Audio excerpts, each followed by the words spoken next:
D'accord, merci. Merci de votre fidélité, chères lectrices, chers lecteurs. Donc ça va être ici 6 romans de cet hiver à peu près.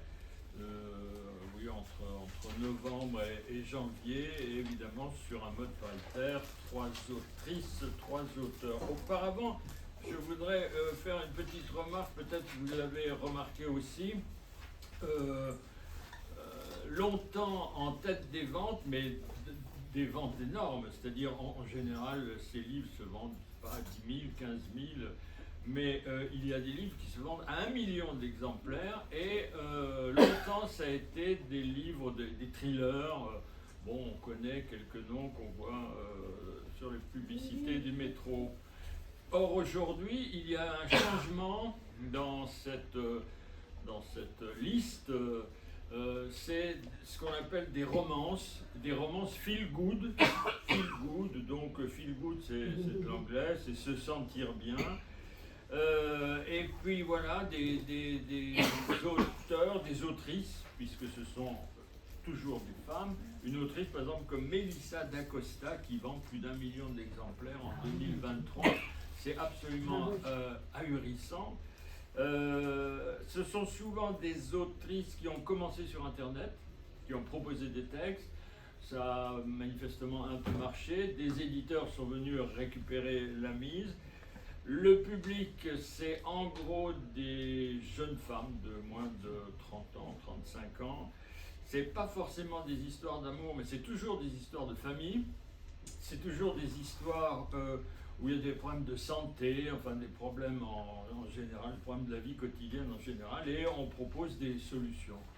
Donc ça ressemble beaucoup, moi j'étais dans une librairie il n'y a pas longtemps, il y avait 10 mètres linéaires, alignement de bouquins sur 10 mètres qu'on appelle développement personnel.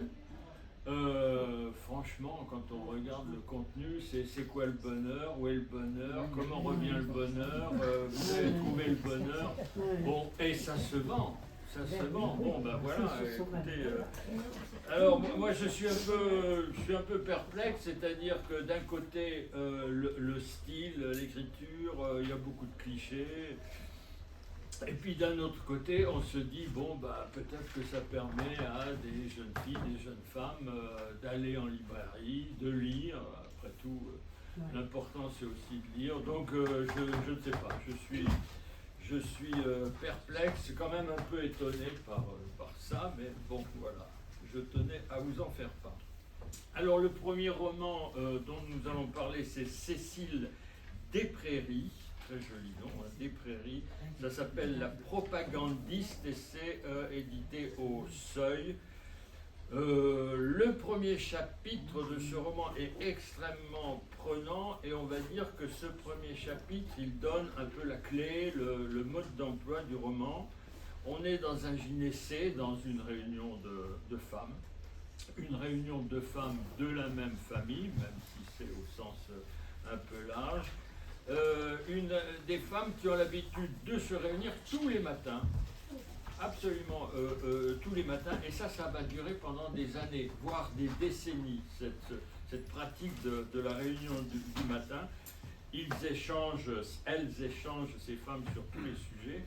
Et dans ce premier chapitre, justement, il y a un témoin qui est une enfant de 6 ans. Une enfant de 6 ans qui assiste à ces réunions, qui ne comprend pas très bien de quoi il s'agit. Alors très souvent, autant on parle de tout et de rien, il y a quand même des sujets qui reviennent régulièrement. On parle de ces salauds, de ces terroristes. Elle sent que l'assistance est très agitée quand il parle de ça. Et puis il est aussi question de l'ambassade d'Allemagne. Vous voyez, cette petite enfant de 6 ans qui entend donc les salauds, les terroristes, l'ambassade d'Allemagne, ah les fêtes, ah c'était la bonne époque, et l'enfant écoute et ne comprend pas. Voilà, premier chapitre, c'est un chapitre très intriguant, très bien écrit, et en même temps, on commence déjà à se dire, surtout si on a vu le titre, La Propagandiste, qu'il y a peut-être un bout d'explication. Et en fait, l'héroïne du roman qui n'est pas la petite fille, qui est l'observatrice, la petite fille. L'héroïne s'appelle Lucie, et c'est elle la propagandiste. Alors, qui était Lucie? Ben, c'était une enfant normale, entre guillemets, de la Troisième République. Elle était née dans la province profonde, elle fait de bonnes études, elle a une bourse, elle monte à Paris. Elle arrive dans un lycée du 16e arrondissement. Alors elle fait très fille de la campagne, elle a un accent bourguignon, elle a probablement des complexes, elle découvre un monde de riches, un monde de très très riches, c'est-à-dire des gosses de riches qui arrivent dans la berline de leur père, des gosses de riches qui ont des nurses anglaises.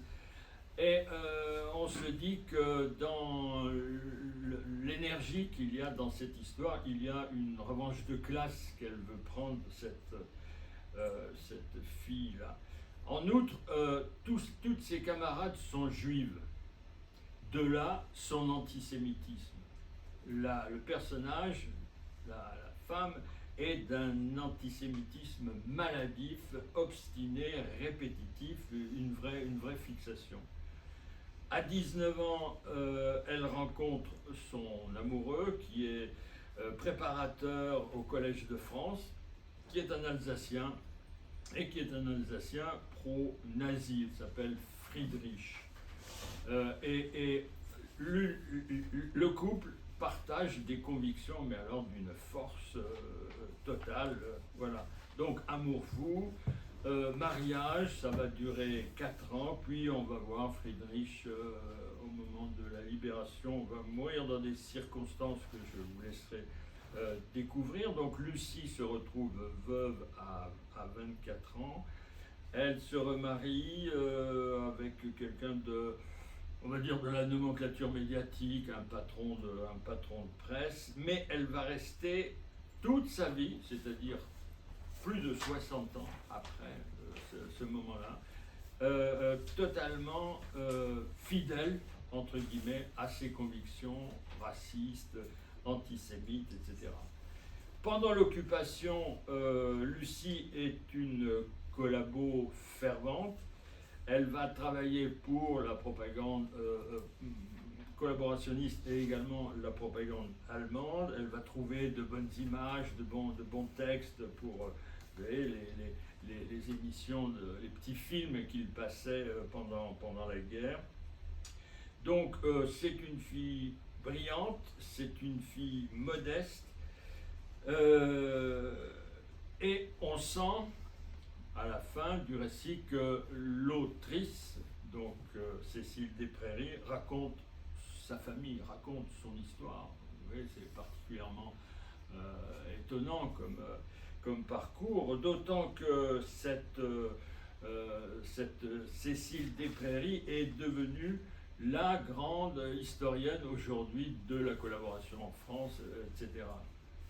Donc elle nous raconte comment on a pu devenir collabo en France et comment on a pu rester collabo pendant toute une existence avec une espèce de permanence de ces idées noires. Alors pourquoi, comment? Ben, c'est en lisant ce livre peut-être que vous approcherez cette question. C'est entre la fiction et la réalité puisque c'est sa propre histoire familiale, et puis la fiction parce que bon, elle met en scène, elle imagine certains moments des personnages. Mais elle dit que elle, sa ligne de conduite, c'est celle de Spinoza, ni haïr, ni détester, mais comprendre. Voilà. Donc vous verrez, c'est un roman tout à fait étonnant qui ne manque pas d'humour, paradoxalement, alors que le sujet n'est pas particulièrement drôle. Alors un petit extrait, c'est à la page 156. Là, c'est l'évocation du groupe quand il commence à sentir eh bien, qu'on approche de la libération, qu'il y a les Américains qui arrivent, etc., etc. Après-demain ou dans 3 jours, les Américains seront à Paris. les combats seront violents, mais rien ne peut empêcher leur reconquête. Et déjà, j'ai l'écho de rumeurs abominables concernant les civils. En attendant, c'est la débandade. Écoutez bien, donc c'est l'héroïne qui parle, parce qu'elle a un côté chef de bande aussi. Hein. Écoutez bien, car je ne le répéterai pas 2 fois. Vous me faites perdre mon temps, ma jeunesse et ma beauté. Vous êtes allé trop loin, vous vous êtes compromis, vous ne m'avez pas écouté. Regardez les choses en face. Tout le monde a vu vos portraits partout depuis le début. Bande de bourriques, espèce de buse, bougre d'andouille. Donc il est en train d'engueuler sa parentèle en disant il faut être collabo, mais tranquillement, ne pas s'afficher. Vous êtes vraiment des bourriques, des andouilles. Lucie les menace en secouant le poing à hauteur de ses yeux, façon passionnariat. Quelle étrange façon de reprocher aux autres ce qu'elle a fait elle-même. Sans doute a-t-elle été peu photographiée ou filmée, mais son implication est tout aussi grande, car si elle n'était pas l'objet de la propagande, elle était elle-même la propagande. Voilà. Donc, roman tout à fait étonnant de Cécile Desprairies qui s'appelle La propagandiste. Je continue avec Place du Paradis. Place du Paradis, c'est ici. Là, on va dire, c'est chez Récamier, une maison d'édition qui vaut aussi le détour. On va dire que c'est un sujet de roman difficile et téméraire. C'est pas du tout de la romance dont je parlais au début de cet exposé. C'est le roman de Marie qui s'est laissé prendre dans les filets de l'islamisme. Voilà. Donc, vous voyez, sujet compliqué. Elle est convertie. Elle a séjourné en Syrie avec son époux lui-même converti. Elle en est revenue et elle a affaire avec la justice. Mais l'auteur de ce roman, qui est Xavier-Marie Bonneau, lui, comme il n'a peur de rien, donc il s'est lancé dans ce type d'écriture. Bonneau, c'est d'abord un réalisateur. Il a à son actif plusieurs dizaines de documentaires, et je pense qu'on l'a tous, un jour ou l'autre, sur Arte ou ailleurs, vu un documentaire de Xavier-Marie Bonneau. Il a écrit également des romans depuis 2002, et là, il s'attaque à du lourd, si on peut dire, c'est-à-dire pourquoi une jeune Française passe de l'autre côté. Pourquoi une jeune Française normale, entre guillemets, c'est-à-dire famille normale, scolarité normale, entourage normal, fait ce qu'elle fait? Qu'est-ce qui se passe de l'autre côté, justement? Comment tout ça a commencé sur Internet? Et on voit aussi le rôle très ambigu et très pervers, souvent, d'Internet. Comment et dans quel état elle va revenir de tout ça? Voilà. Donc c'est une fiction, mais c'est une fiction extrêmement documentée. C'est très éprouvant, évidemment, puisque le sujet est éprouvant, mais enfin, on aime aussi lire des choses qui nous éprouvent et puis qui peut-être nous font un peu réfléchir. Bonneau se sert d'un personnage annexe, si je puis dire, qui s'appelle Pierre.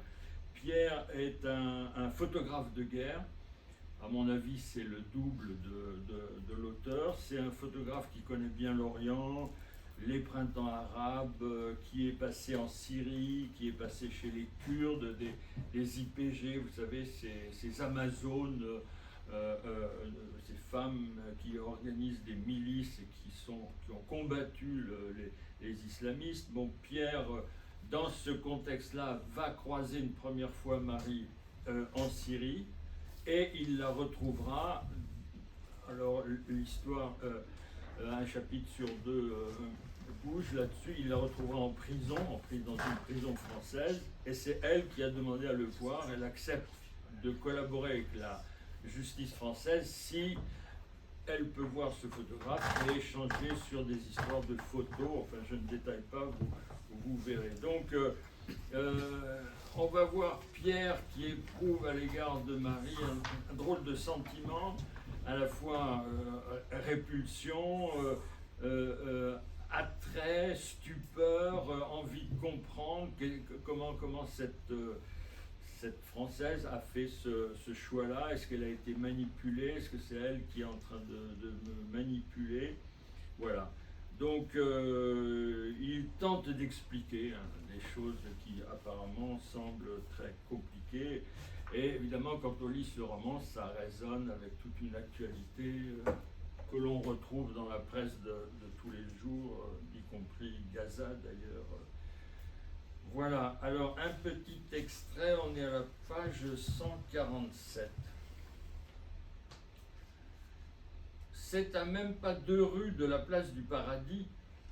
Donc la place du Paradis, c'est au centre de Raqqa, donc de ce quartier, de cette zone islamiste au nord de la Syrie. Pierre reconnaît la devanture du bazar The Last Man. Personne n'a jamais vraiment su d'où provenait ce nom, The Last Man. Pas même le patron, qui était un gros type aux moustaches droites qui lui arrivait au milieu des joues. Il s'asseyait sur un tabouret de plastique en attendant le client. Son commis faisait tout le boulot à sa place, un crayon coincé derrière l'oreille. Quand Pierre venait acheter ses clopes, des Cléopatras égyptiennes, le boutiquier l'accueillait en lui servant du « Hello my friend ». La devanture du bazar a tenu le coup, toujours debout, à brinque-baller sur sa grille de métal. Le reste, ce sont 2 pentes de mur et la marchandise calcinée, pêle-mêle avec les gravats. Un combattant de l'État islamique gît là-dessus, les bras repliés sur la poitrine. On dirait qu'il veut protéger son cœur. Un éclat a tranché le haut du crâne, sa cervelle est à nu. Pierre repousse les émotions. Regard sec, cœur sec. Faire une photo, son métier. Définir un cadre, des gestes précis et sûrs, mais la peur le trouve.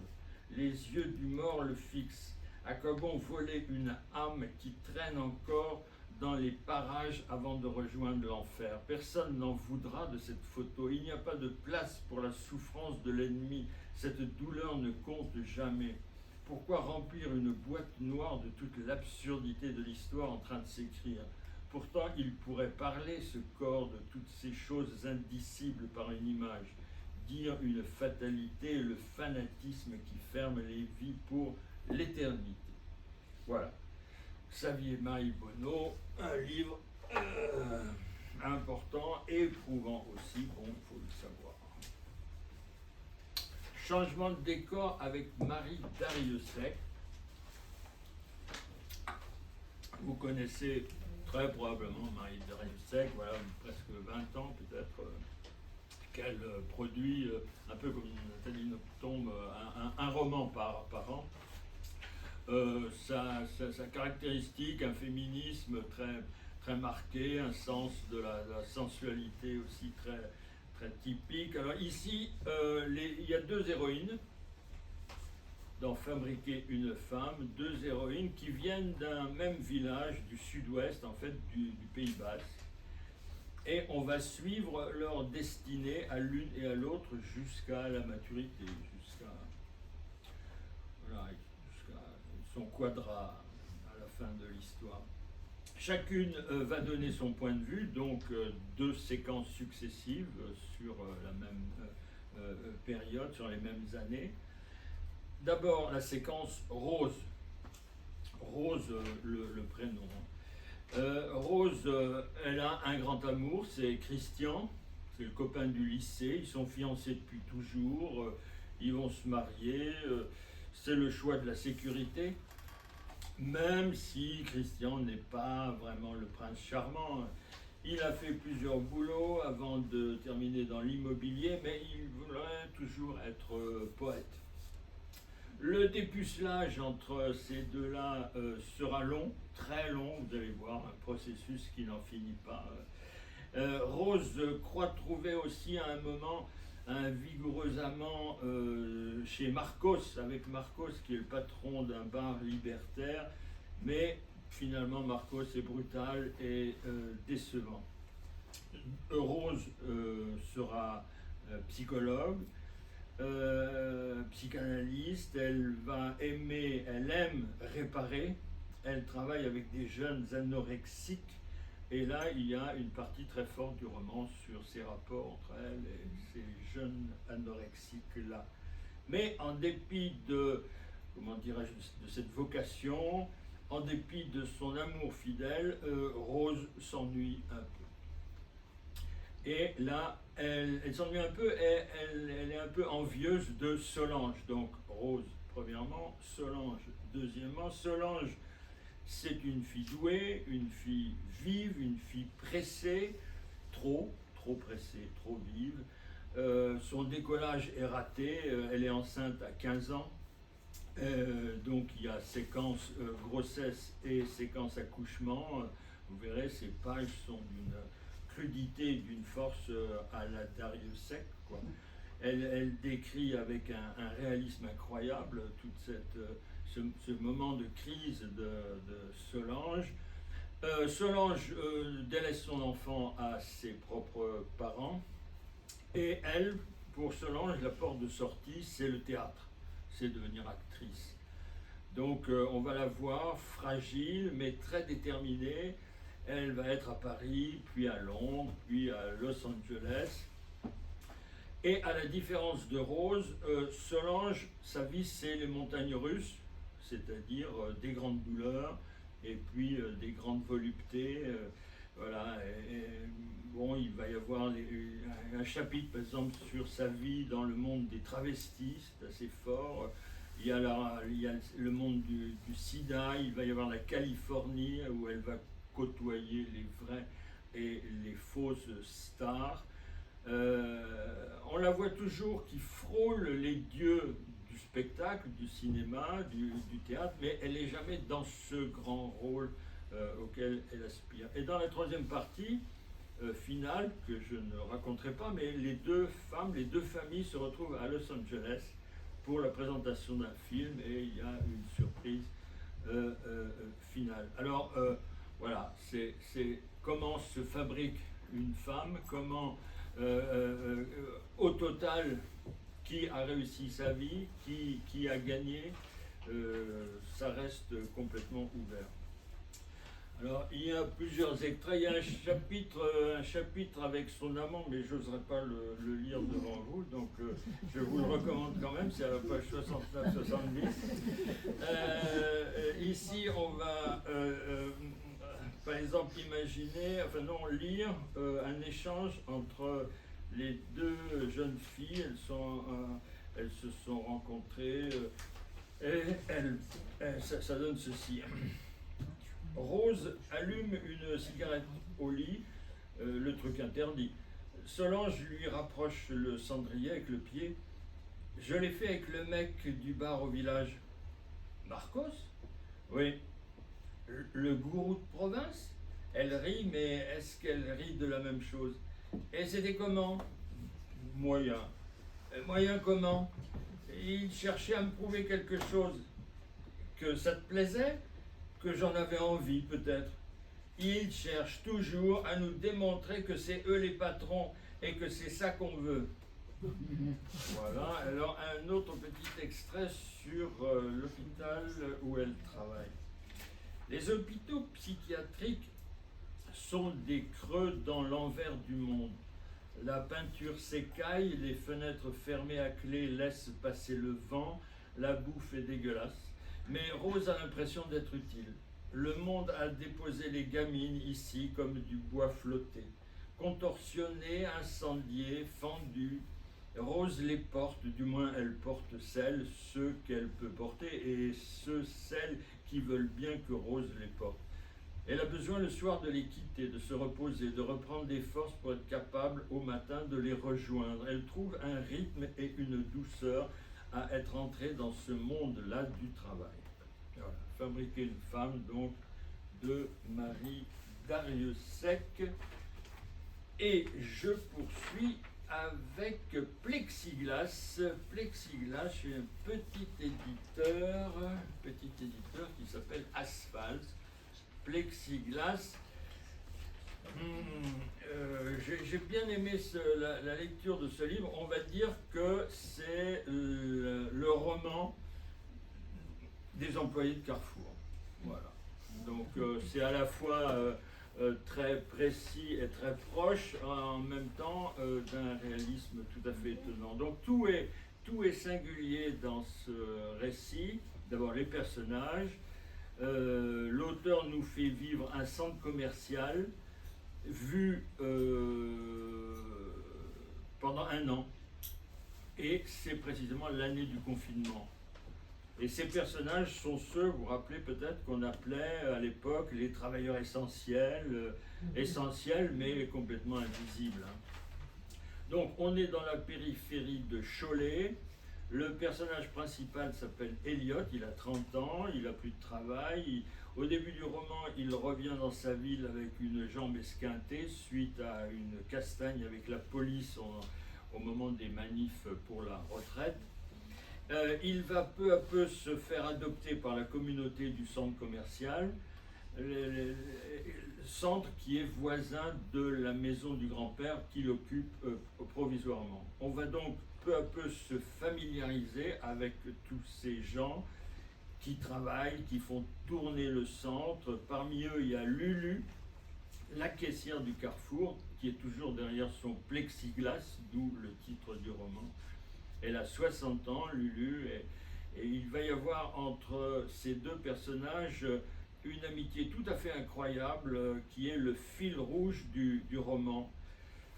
Il y a beaucoup de légèreté, beaucoup d'ironie, beaucoup de critiques politiques aussi, car on aborde des sujets graves comme le monde du travail et sa violence, les liens entre générations, l'engagement politique, la fin de vie. On va dire que c'est un roman qui est plein d'humanité, et la force, je trouve, c'est l'épaisseur des personnages qui débordent de vie. Et bon, spontanément, moi, je me suis senti proche d'eux. Il y a vraiment une grande tendresse de la part de l'auteur avec ces gens-là. Alors, on voit qu'il connaît bien Cholet, les centres commerciaux. Il y a même au début du roman une carte du centre commercial de Cholet. Il veut faire de cet espace un vrai lieu de vie, quoi. C'est pas fait sur un mode romantique, c'est extrêmement réaliste. On peut penser par moments à certains romans de Nicolas Mathieu, que vous connaissez sans doute. C'est un peu la même école d'écriture et philosophique aussi. Avec le personnage d'Eliot se pose aussi la question, c'est quoi être homosexuel à 30 ans dans une ville comme Cholet ? Ou bien c'est quoi à 60 ans travailler à Carrefour, travailler à Carrefour le matin et vivre seul l'après-midi, qu'est-ce qu'on regarde à la télé, à quoi on pense, à quoi on rêve, et tout ça est traité sans misérabilisme, quoi. C'est toujours très vivant, encore une fois souvent humoristique, et ce sont des lieux qui nous sont proches évidemment. On a tous un carrefour près de chez soi ou près de sa ville. Donc très très ancré. Alors l'extrait, ça sera page 105-106, c'est ce qu'on appelle, c'est ce qui s'appelle, je crois, la famille Carrefour. Et alors là,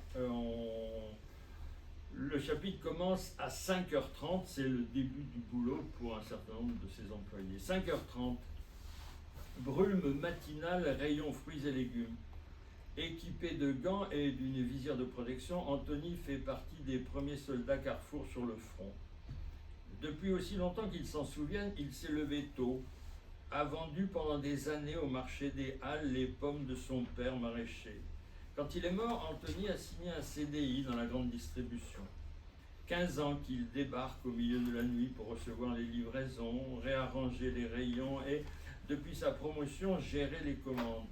Sceptique d'abord, il avait salué l'effort du groupe pour proposer des produits de saison, pas de courgettes en hiver, d'origine française, des champignons de laine plutôt que des Pays-Bas, privilégier les circuits courts, chou-fleur vendéen et raisin angevin, et se tourner vers du bio de plus en plus abordable. Il a les chips pour le prouver, n'en déplaise à son bobo de filleul qui ne jure que par Biocop.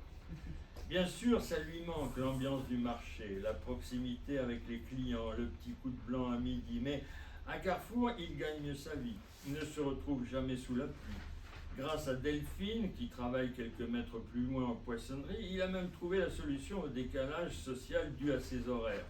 Tombés amoureux au premier jour, ils se sont mariés dans la foulée et partagent l'alarme du réveil, le trajet aller-retour et des siestes de plus en plus longues alors que la cinquantaine approche. Un arrangement assez commun dans cet autre monde de la nuit. Lisa de la boulangerie sort avec Rodrigue de l'entrepôt.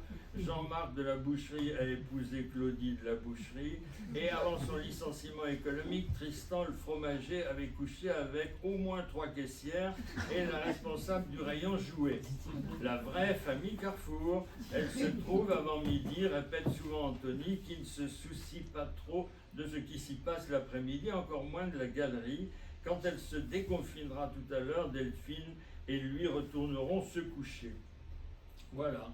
Alors maintenant, chaque fois que je vais à Carrefour et que je vois les caissières et les employés, je me dis, tiens, peut-être qu'il y a une vie privée derrière. Je poursuis avec Karim Misquet, un roman qui s'appelle La Situation, donc titre propre, net, qui en fait décrit la crise universelle que nous connaissons. C'est un petit roman post-apo, comme on dit, c'est-à-dire post-apocalypse. C'est un genre fameux, le post-apo, peut-être vous avez lu les grands du genre. Bon, il y a Je suis une légende de Richard Matheson de 1954 qui a donné lieu à un film. Il y a La route de McCarthy en 2007, peut-être vous vous souvenez, le père et le fils dans un monde où en principe ils sont seuls. Et puis on me signale, mais je ne l'ai pas encore lu, Hervé Lecor, qui est un excellent auteur de romans policiers, qui vient de sortir Qui après nous vivrait. Hervé Lecor est un très grand auteur, c'est à mon avis un beau roman, enfin je le signale encore une fois sans l'avoir lu. Alors la situation de Misquet, on est en 2030, son héros s'appelle Cassim, il vit à Belleville, il sort plus de chez lui parce que la situation est très tendue, et il y a des milices de droite et d'extrême gauche qui sont en train de se régler leur compte, et le jour où il met son nez dehors, eh bien, il est victime d'une agression.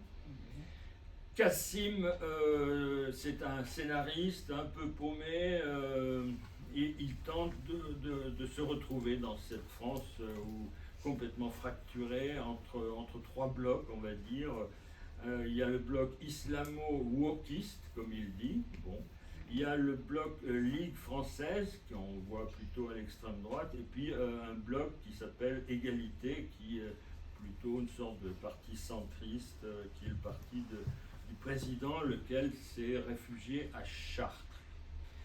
Pour des raisons personnelles, Cassim, qui donc est descendu, a assisté à un drame, etc., va vouloir sympathise avec un ligueur, donc avec quelqu'un d'extrême droite, mais on va dire que c'est un malgré nous, c'est quelqu'un qui a été embauché malgré lui dans cette cause-là, et on va les voir traverser d'abord Paris, donc traverser toute une série de checkpoints. Il y a un checkpoint fameux à Stalingrad, puis on va monter vers Aubervilliers, etc.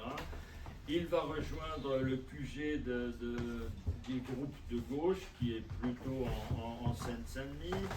Puis nous allons partir eh bien justement vers Chartres. Voilà.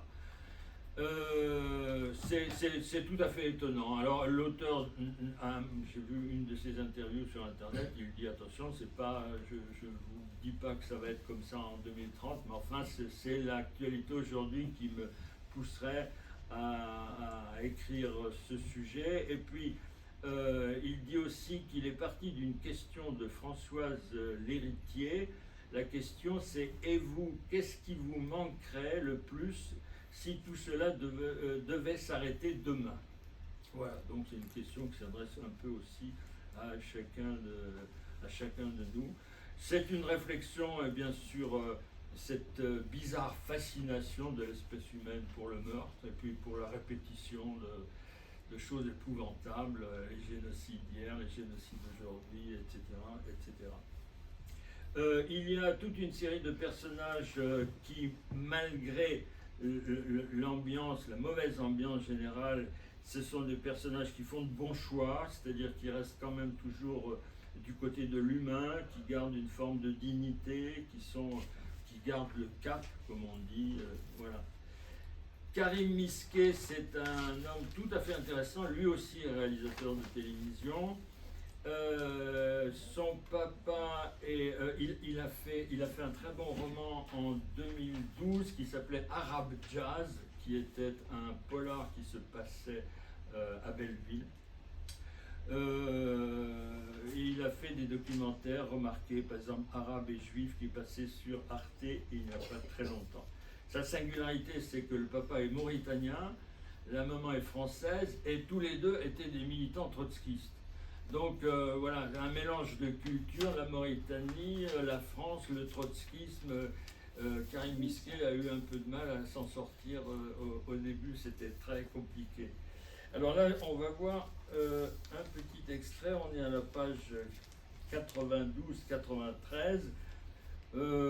Son père l'amène en Mauritanie de temps en temps, une sorte de visite. Le père qui ne croit absolument pas à l'histoire mauritanienne, enfin, encore une fois, le père qui a été un militant radical, donc lui dit de faire semblant, quoi. Alors, ça donne ceci, et il se retrouve dans le désert, et il va faire une découverte. J'avais dû boire des litres de lait de chamelle, dormir sous des tentes avec des vieux qui ronflaient, faire semblant d'être musulman. Et surtout, personne ne m'avait averti qu'à 5 heures de piste de la ville la plus proche, je n'avais aucune chance de trouver des piles pour mon lecteur de cassette mono. Mais il y avait eu aussi de beaux moments. Le désert d'abord. J'avais joué les blasés, mais la confrontation avec cette immensité minérale m'avait ouvert une porte sur l'inconnu. Une fois, alors que je participais à la prière de l'aube, mon trotskiste de père m'indiquait d'un geste discret les moments où il fallait se prosterner ou se relever. Un vertige existentiel m'avait saisi à la fin de la première raka. Quand, agenouillé sur le sable, alors que je répétais pour la énième fois la formule rituelle « La ilaha illallah », on avait bien essayé de m'en apprendre une plus longue, mais devant mon désarroi, on s'était estimé heureux que j'arrive déjà à mémoriser la version abrégée. J'avais vu le soleil se lever entre deux dunes, pile dans mon axe, en communion avec le divin. Quelques secondes de suspension, puis la rationalité avait repris le contrôle. Oncle, tante et cousins essayaient de me convaincre que la magnificence de la nature était la preuve de l'existence de Dieu. Un raisonnement qui me paraissait absurde et auquel, afin de respecter l'injonction paternelle de faire profil bas, je ne répondais rien, me contentant de me répéter in petto « Si Dieu existe, comment a-t-il été créé ?» Cette prière pourtant avait fissuré ma forteresse. J'avais éprouvé dans ma chair une présence dont je ne savais que faire et que j'avais fini par m'approprier l'année suivante grâce à ma prof de français. En étudiant le rêve de d'Alembert, de Diderot, je m'étais dit qu'il n'y avait pas de différence entre ce Dieu du désert et le grand tout dont parlait le philosophe, une simple question de sémantique.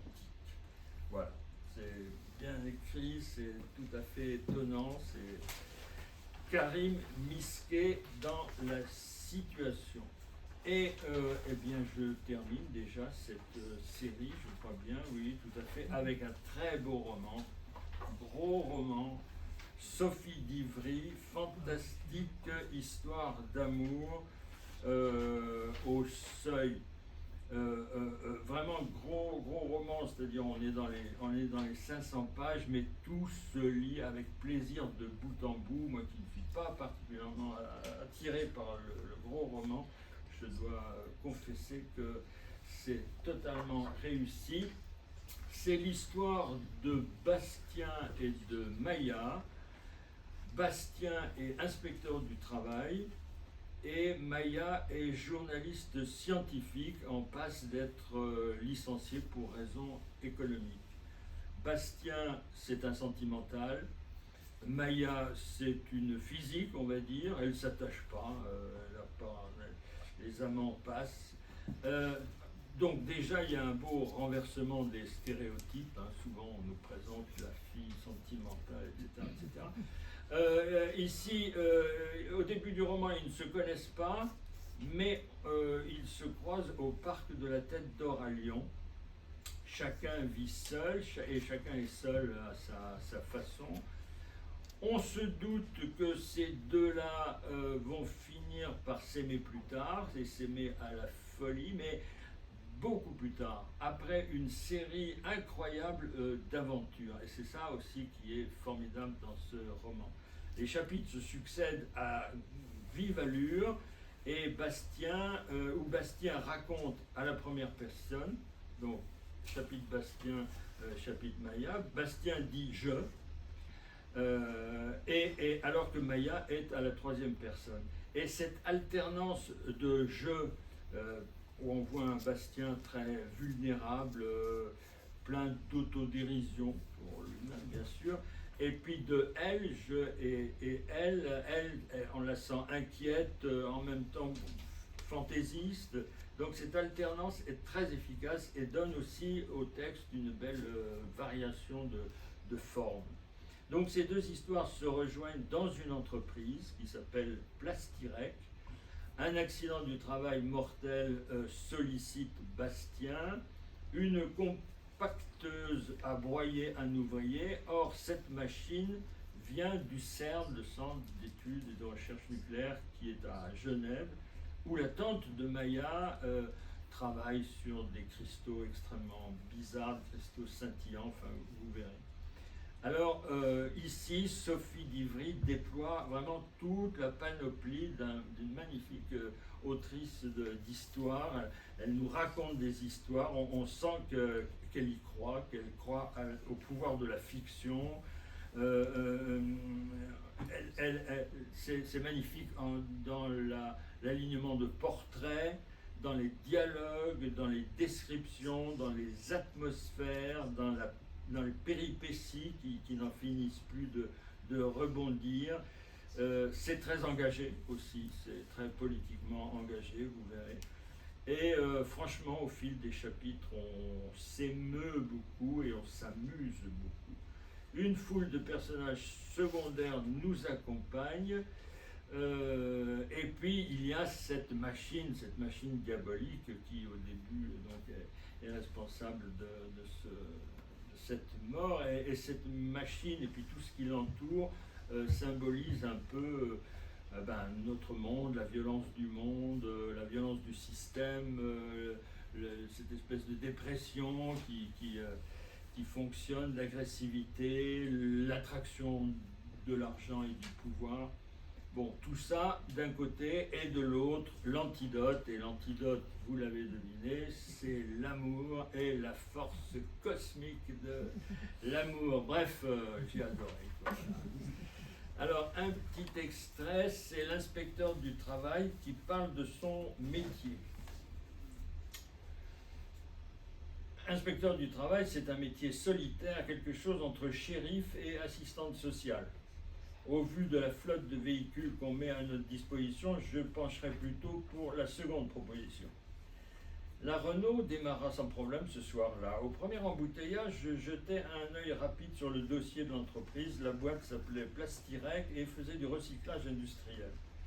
À partir des bouteilles plastiques vides qu'elle compactait, Plastirec créait des balles de 2 mètres cubes qu'elle revendait à d'autres industriels. Je ne l'avais jamais contrôlé malgré la dangerosité de ces compacteuses. Comme toujours, dans ces cas-là, quand survient l'accident, je me sentais coupable. Pourtant, je ne peux pas aller partout. Dans le département du Rhône, il y a un inspecteur pour 10 000 salariés. J'ai beau en faire le plus possible, mes contrôles restent aléatoires. Le contrôle, c'est la base de mon travail. On débarque dans une entreprise à l'improviste.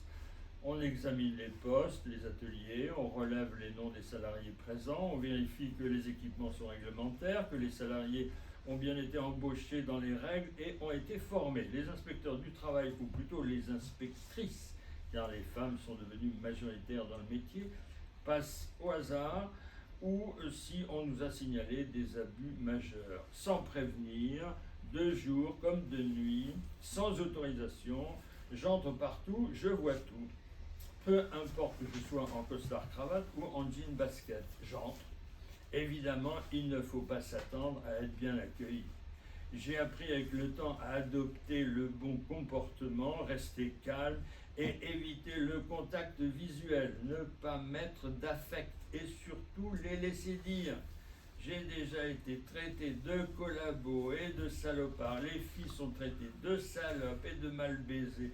On entend aussi beaucoup d'histoires de couilles. Vous nous cachez les couilles, je m'en bats les couilles, vous n'avez pas de couilles. Les patrons déversent sur nous une colère longtemps accumulée contre l'instituteur qui les a humiliés, contre le flic qui leur a mis une amende sur la route, contre le facteur qui n'a pas déposé leur colis, contre le maire et que sais-je encore. En tant que fonctionnaire, je prends pour l'ensemble. Mais je reste impassible. Quand je contrôle, l'État, c'est moi. C'est gratifiant. Voilà. C'est terminé.